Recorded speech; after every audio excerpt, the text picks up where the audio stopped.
All right, man. We're in this the special room right here. This is where it goes down. This is where it really goes down. This is the dentist office. Real quick, you want to introduce yourself to the people? What's up, Barcelonius Funk? We're in the dentist office. Yeah. Do you want to introduce yourself to the people? I am the polar hottest solar, the dark one, Eddie Haskell, Manic Monday. Manic Monday.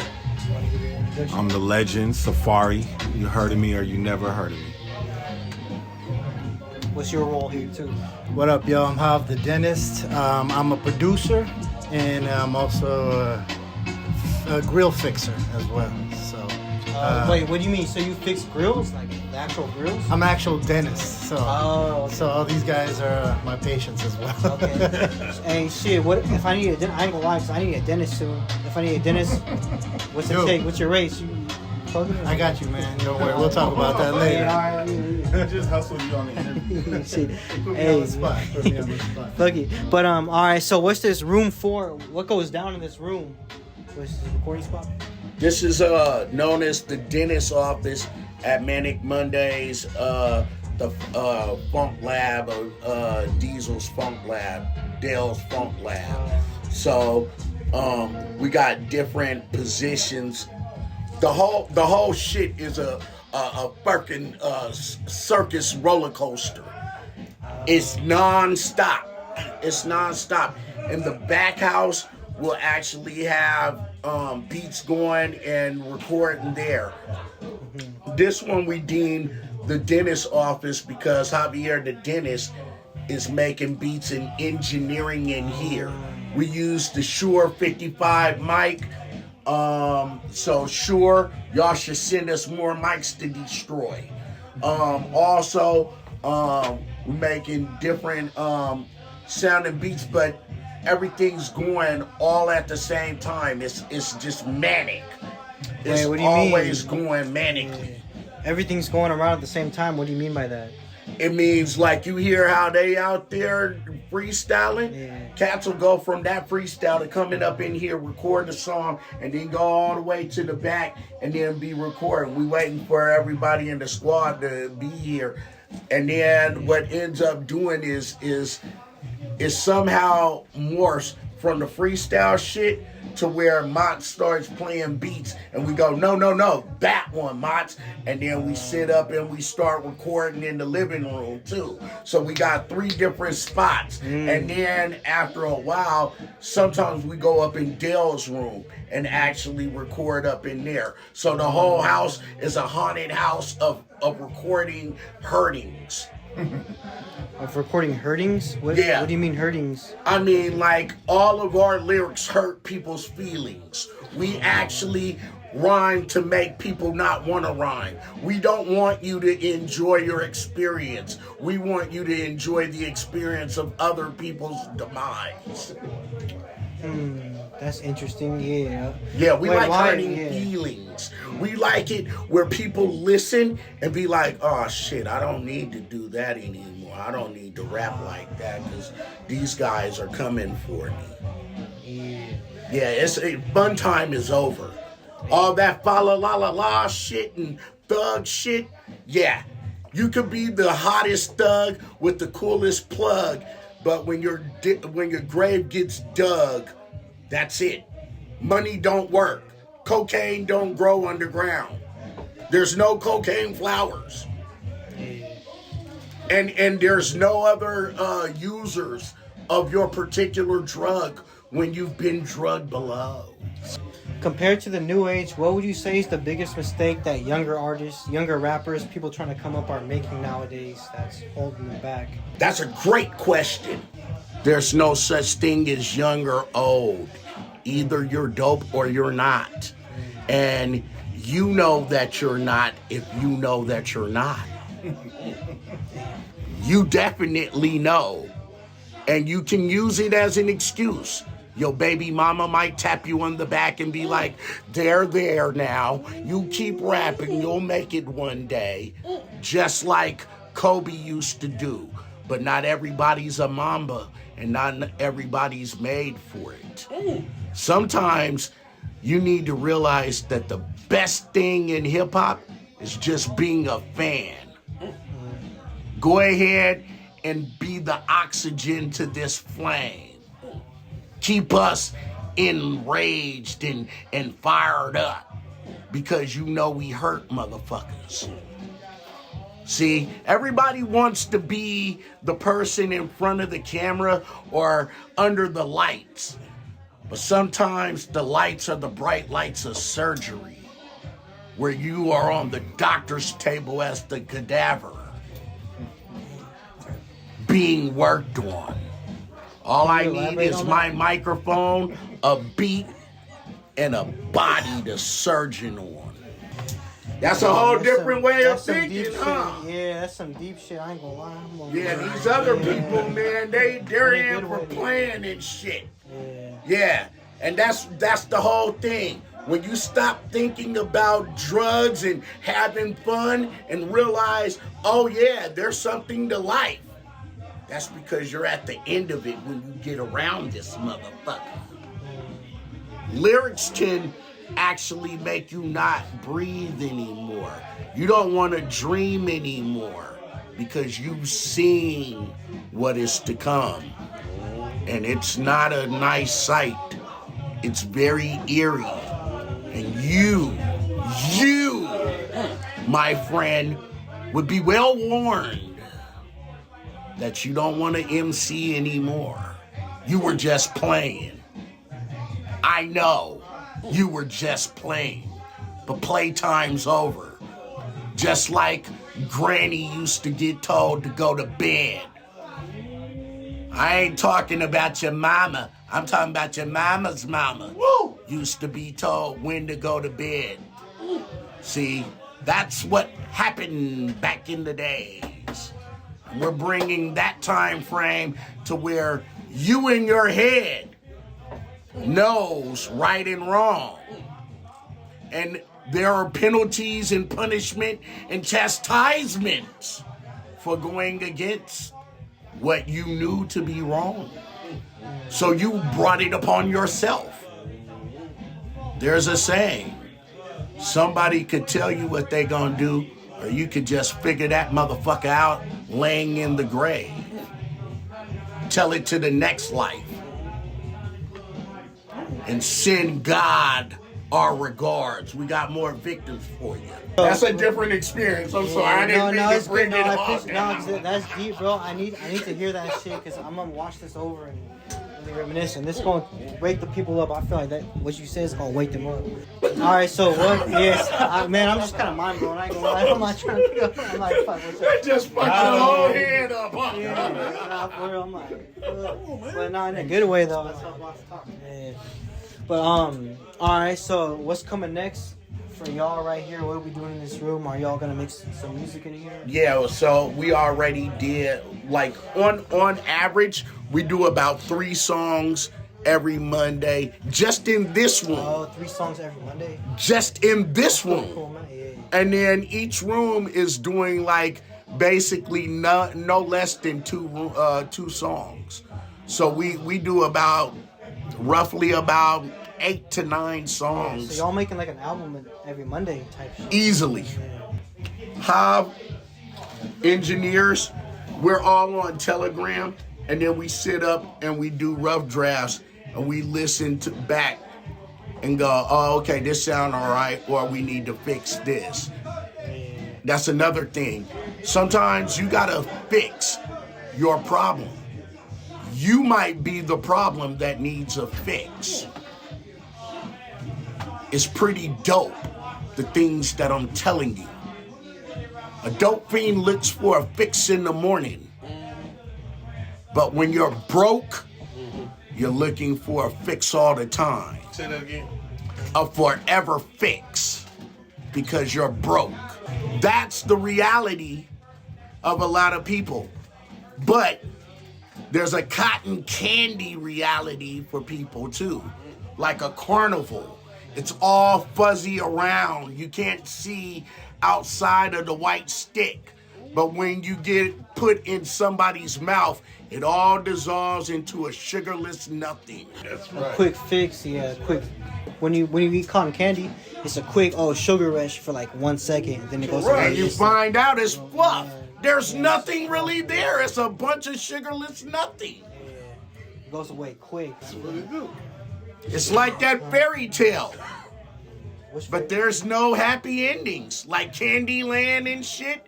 The fairy tale of everything being nice and fluffy. But at the end of the day, there's no happy endings. Ending is grim. Because it's over. And there's no comeback or get backs. Death is final. And it's very fast. It's faster than going to sleep. And it's more final as well. Is there a life where there could exist happy endings, or happy endings is just out? Sure, be a fan of ours. Yeah. If you be a fan, you're going to enjoy all the gruesome torture that we give. If you're the receiver, it's not going to be very happy. Check this out. Bassaluya. What's that mean? What's that mean? I mean, preach, church, tabernacle, amen, and How can someone apply that to their lives if they don't know what that means? It means speak. And when you're saying something good, you ain't got to put nothing on it or take nothing off of it. I support that message. Well, in continuum, when people are catching the Holy Ghost in church, well, at least back in the day it used to happen, they'd speak in what was known as tongues. Yeah? And so they'd be speaking these languages that are non-speakable or non-spoken. And that's what we're basically bringing with the Bassaluya to, is having people speaking in tongues that are tongueless. That's the first thing we do with a victim, is take their tongue. That's bringing it back to the days in reverence of the hieroglyphs.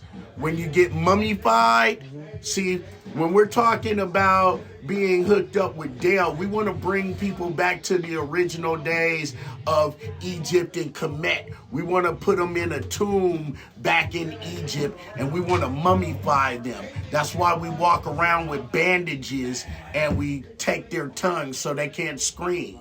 How can a victim scream when they have no tongue and they have no vocal cords? They can't. They can't. That's why it's important to just be a memory. The memory that you live with is what people go to funerals about. Your life is a nothing of nothing, i.e., it's only your experience of life. It don't matter about what you thought life was about, this religion, that religion, no. All they're gonna do is say, you know, when I met blah, blah, blah, blah, blah, let's call him Joe, like Joe for Biden. When they talk about Joe for Biden at his funeral, man, remember that guy? He sure was a cool guy. He had all those nice things he did. And, you know, at one point in time, I think he was a senator or a president or something. Yeah. And then now he's dead. Boy, he sure could chuckle. Boy, he did like a bowl of chili, man. I remember I went hunting with him and his dog Duke. They talk about their experiences with you. Yeah. So what we did is we are the walking embodiment of the actual obituary of our victims. We are the embodiment of the obituaries for their families, telling them of their deaths and their life. What do you mean by that when you say the obituaries of our victims? Well, there's a story for every victim. And some victims have a victimless story, They weren't a victim for very long. They had just begun rapping, and they stepped up. And, you know, we made it quick and painless. You know, just like 2 shots to the head. Nobody had to know. Made what quick and painless though? Like just. Oh, the experience of life. Yeah, the experience of life. They didn't need to go through living as a rapper anymore. They then died as that rapper that day. Mm-hmm. Yeah. It's a beautiful vision of pain. It's like when you eat a carcass and it goes down your esophagus. It has all kind of amino acids that break down so that it can go into your digestion. Mm-hmm. And then at the end of the day, there is one resting place, just like a coffin.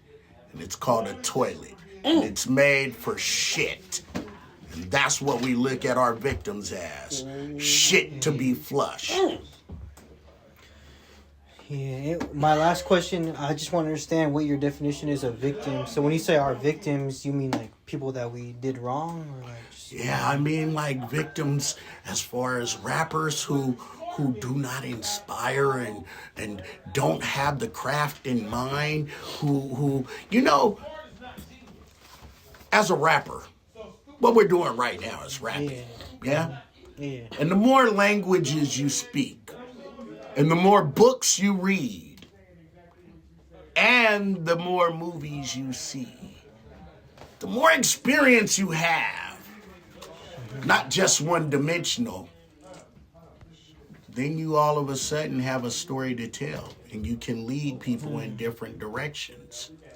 Now, somebody who wants to talk about, you know, going to the garden and basically, you know, doing flowers, or maybe, you know, there's people who are vegetarians, so they make vegetables for people. I make vegetables out of people. I make them into brainless, lobotomized people. And they're in this whole garden of lush victims. So pretty, the flowers. Close your eyes, you can see it. They're all in a row with the thorns of a rose. Man, so what do you mean by the vegetables too? Like you make vegetables out of people? Mm-hmm. I feel like I don't fully understand that part. Not responsive. Not responsive? Yeah. Oh, like, yeah, kind of like how you got me. Like, I'm trying to think of the right response to it. But, yeah. Because, yeah, you're spinning some crazy shit right now that it's kind of like blowing my mind for real. Yeah, mind blowing. It won't be the first time or the last time. That, you know, what's great about you is that you're actually listening. Most people walk around and want to just be deaf. Yeah, but they don't realize that they're working themselves as deaf.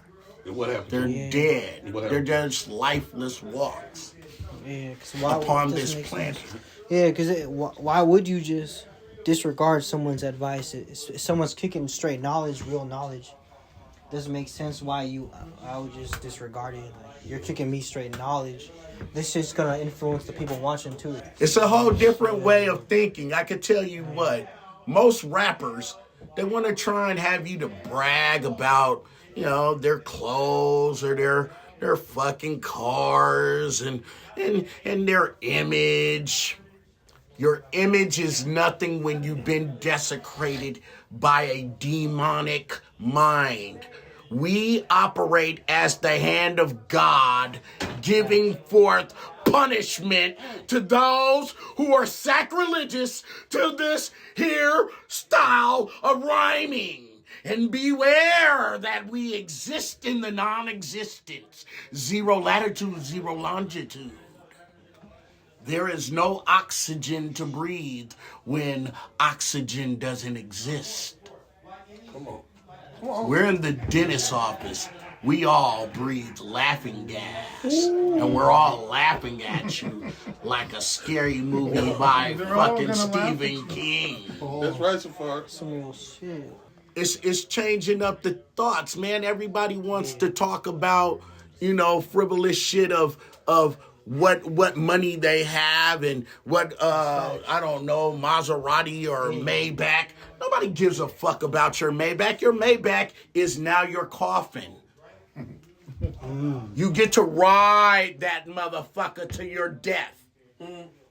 Breathe in slowly. Yeah. It'll be okay. It'll be all over soon, fat boy. Tell them again. It doesn't make sense. You got people saying that they're this, they're that, but they're not lyrical.